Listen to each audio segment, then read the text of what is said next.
My name is Malcolm, right? And Malcolm X. It's just simplified, y'all familiar with that name.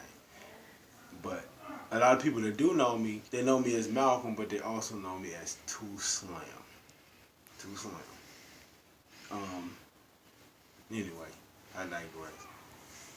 Queen Peace, what's up? What it do? What's happening? What's happening? Peace. You Peace. got me. You put me on the spot tonight. Hey, you said you would do it. I might not see you for a little while, so. And I ain't gonna flake on you. Okay.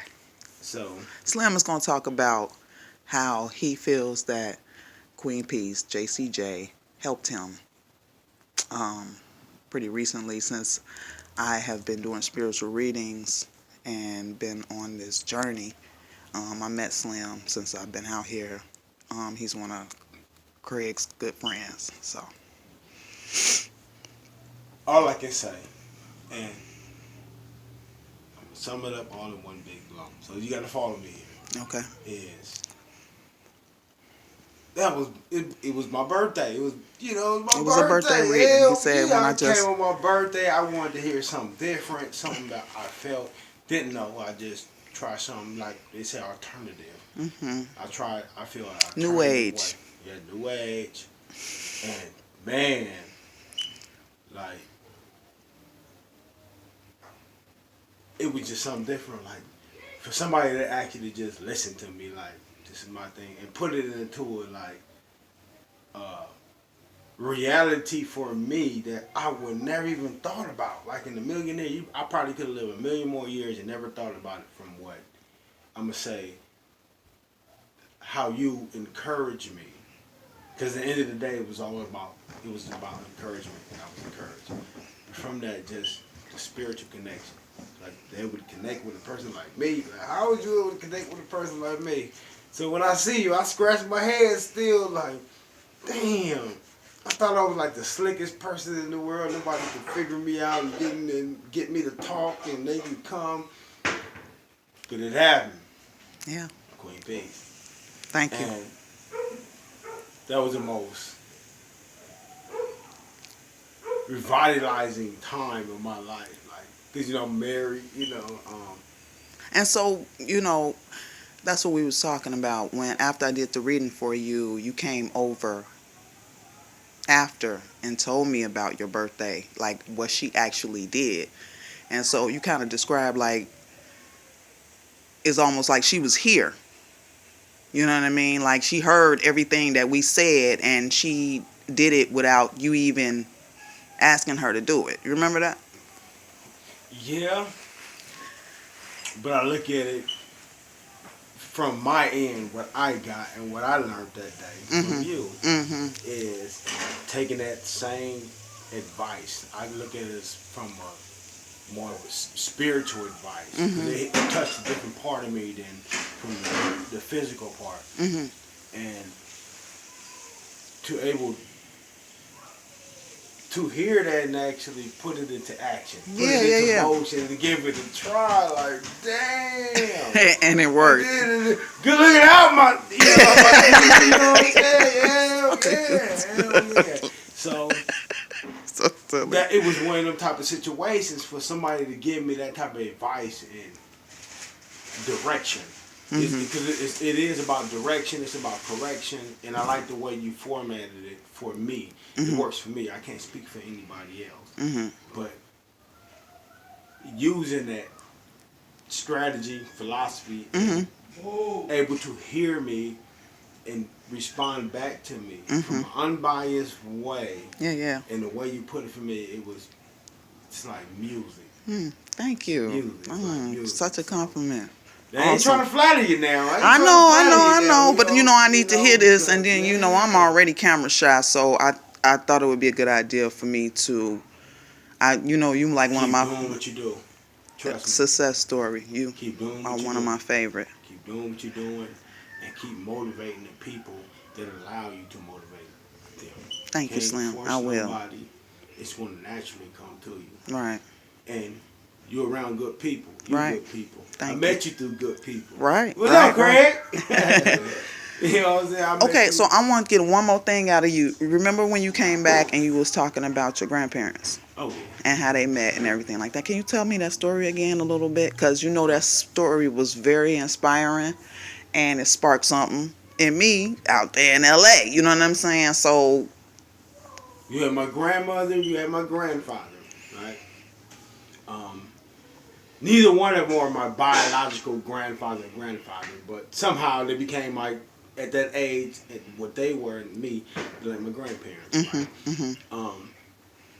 So the story is it was gonna be a New Year's party. I don't know what exact year, but it was like way back in the day. Trust and believe that. So my grandmother went out with her sister Mary. My grandmother's name was Jewel Hunter, with Jewel Hicks at the time, and her sister was Mary Hicks. They moved from Texas. They came to California, right? Her sister went. They moved to Los Angeles. Then her sister moved to Fresno up that way. okay. And they went out the night on New Year's Eve, and my grandfather was with a group of girls and some other guys, and they came in all girls. So my grandfather seen them coming in. He tried to be slick, come dance. They wasn't feeling him. Like, oh, the girls you with, we already know them. We do their hair. We the ones that doing hair Okay, already. all right. So then my grandmother was supposed to meet another dude there, you know, red skinned, curly haired dude, you know what I'm saying? You know, she's red skinned and stuff.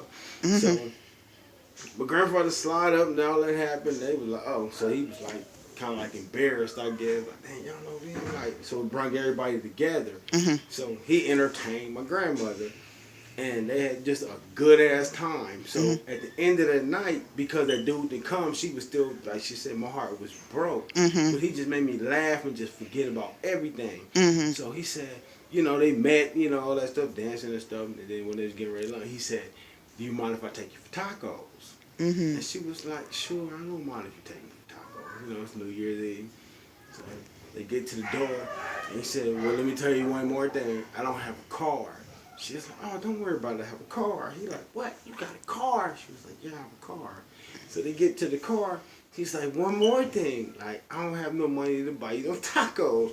She's like, don't worry about it. You know, in their own way. You know, Right. arguments, whatever might win. But he was like, she was like, don't worry about it. Buy you tacos. Because she was heartbroken.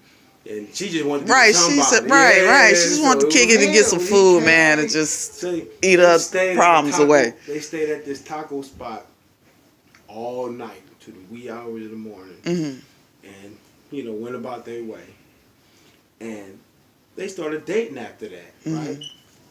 So my grandmother at the time was working in downtown Los Angeles in a sewing factory, downtown Los Angeles, and my grandfather, he wasn't working nowhere. So he met my grandma when they met, you know, he was like, whatever. Seeing she was working, he didn't have a job. He was like a hustler. You know, they was like hustlers, the Hunters. Ike Hunter was a hustler, right? Oh, shoot. So Sweetie. Get over here. Come here. And Come here.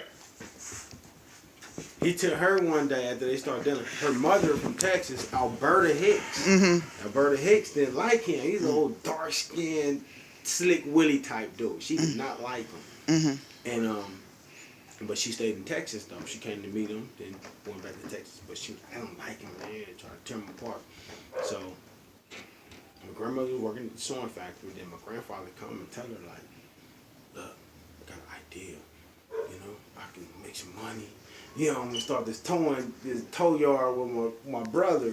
So he was like, you give me $700, put it in my hand, then I'm gonna make it do what it do, right? She was like, just something about this black nigga that made me give him the $700 and let him do. So he do the tow truck thing and it flopped. It didn't happen with her. She was like, well, I'm gonna sell the tow truck and give you the $700 back. No, she didn't get nowhere. She didn't get none of that money back. Right. So to make a long story short, so after that he had no more job. Right. So he blamed it on his brother and all that stuff that he fought him and all that stuff. So eventually he was going up downtown Los Angeles to sewing shop. So one day he was like, I'm gonna bring you lunch up there. She was like kind of hesitant, like, nah, you don't got no job. You know, all that stuff. So he took her lunch up there. And he looked Hold at me. on, let me pause this for a second. Go ahead. So Because he you're went running on up 10 there. minutes, so let's Yeah. He wrap went it up. up. Yeah. He went up there for the first time, right? And he seen a sewing factory. In his mind, he was like, "This what we gonna do." So he left. She got off work. They talked. He said, "We gonna get us a sewing factory." And she's like, "Oh yeah, you know." She said, "Oh yeah, baby, whatever, whatnot." But she said in her mind, she was like, "Nigga, you don't even got a job. Nigga, you ain't got no money. I just gave you $700 for a tow truck. That shit flop. Hell with this. What you talking about?" But he was like, whatever what she talking about, but he went and did whatever he went to go do, he went to go do it, and he went to her job, and he told her, quit, we walking off, and she was like, no, you don't even got a job, why would I want to leave with you? And the friends there, they was all from like Central America and stuff, they was like, go, see, go. They went all the way over to 85th in Maine, where they had the sewing factory at, and he showed her the building, and it was nothing, just a building. And she was like, you know, what is this? He was like, this our shop. So after that, she was like, okay, well, I quit my job though. He's like, don't even worry about it. They had everything covered, and then next you know, he brought her there again. He had all these sewing machines and the stuff they need. And there go again, some business, more business. Then he met the Oppenheimers. They just sold for Peggy Lou and City Girl and a whole bunch of other people. I seen this in vans, putting clothes, people stitching, working overtime. My granny, I'm telling you, she took care of a lot of black women and Hispanic women. I seen it. I used to come from school, scrap up stuff. I made $5, so I stayed fresh at school. And one thing people know, I stayed fresh at school. Elementary, junior, high school. My father started working in the sewing factory. How long did your grandparents? 32 years. They sold it, and they sold it to a minister, and he made it to church on 85th and Main. Where? They sold it. 85th and Main in California? In California, Los Angeles, California. The east side of Los Angeles, California. That's what it sold. Yep. Thanks, Slim. I wish you would have cut that story down a little bit, but I'm glad you was here to tell it, because it's one of my most favorite stories, because it inspired me so. It's inspired me so. You inspired me. I appreciate it. All right.